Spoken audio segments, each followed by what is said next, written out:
It was supposed to be a normal night. Dinner.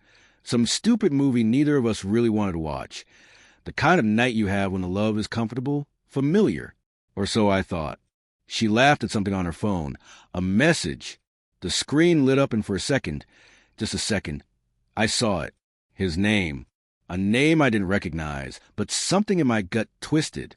She caught me looking, quickly turned the phone face down, laughed again. Nobody, she said, just a friend. But when someone says nobody and hides a screen like it's fire, you just know.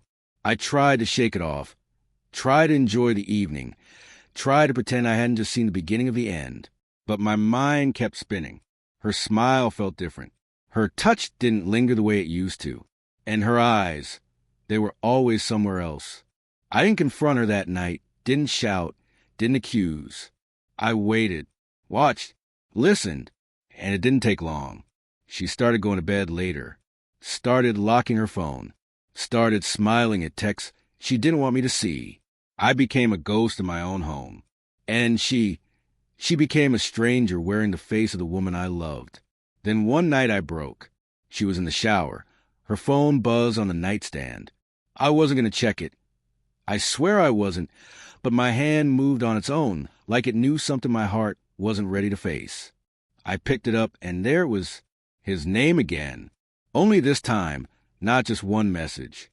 Dozens, hundreds, pictures, memories I wasn't part of, plans, secrets, desire, and worse, laughter, inside jokes.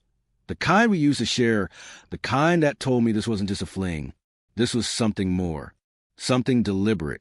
She hadn't just cheated. She had replaced me piece by piece in silence. I didn't wait for her to come out of the shower. I didn't need to hear lies, didn't need a performance. I walked into the closet, grabbed my bag, took what I needed, and I left, just like that. No goodbye, no note, no sound. She didn't think I'd really do it, but she didn't know me anymore. The days after were blurry. I checked into a cheap hotel, didn't answer texts, didn't call anyone. She blew up my phone the first few days. Where are you? Talk to me. This isn't fair. I can explain. But what was there to explain? She made her choice. I made mine. I blocked her, deleted our pictures, unfollowed everything, erased her as best I could. But you don't really erase someone you loved. You just try to mute the volume of their memory. I moved into a small apartment 2 weeks later. Started over. Started breathing again. Some nights, I still woke up reaching for her. Habit, I guess. Cruel muscle memory. Heartbreak. But over time, the silence became peaceful. Over time, the ache stopped screaming. 6 months passed. And then she found me. I was walking home from work, groceries in one hand, headphones in the other. I turned the corner, and there she was, standing outside my building. She looked smaller, not physically, but emotionally, like the weight of guilt had collapsed her from the inside out. "Hey," she said softly, like nothing had happened. I didn't speak. I just stared.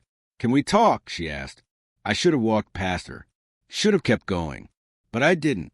Maybe part of me still wanted answers. Maybe part of me just wanted to hear her admit it. We sat in the small cafe down the block. One I never took her to. My new space. She stirred her coffee but didn't drink it. Her hands shook. Her voice was barely above a whisper. "I never thought you'd really leave," she said. That was her first mistake. She thought love made me weak. But it didn't. It made me strong enough to walk away. She said it wasn't serious. That she was lost. That it was a mistake. But mistakes don't happen over months. Mistakes don't text you every morning. Mistakes don't replace the man who shared your bed. She cried. Said she missed me. That her life hadn't been the same. And I believed her, but that didn't mean anything. Because regret doesn't erase betrayal. And guilt isn't love. "I don't need you to forgive me," she said. "I just needed you to know I still think about us." I nodded. And for the first time in a long time, I felt nothing. No pain. No rage. No longing. Just clarity. "You think about us," I said quietly, "but you didn't fight for us when it mattered." She didn't argue. She couldn't. She stood up, waited for me to say something. Anything. But I had already said what mattered.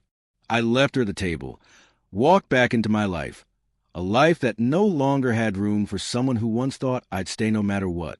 If someone shows you what you mean to them, believe them. Don't wait for closure. Don't wait for apologies that come too late. Because sometimes the strongest thing you can do is leave when they don't expect you to, and never look back.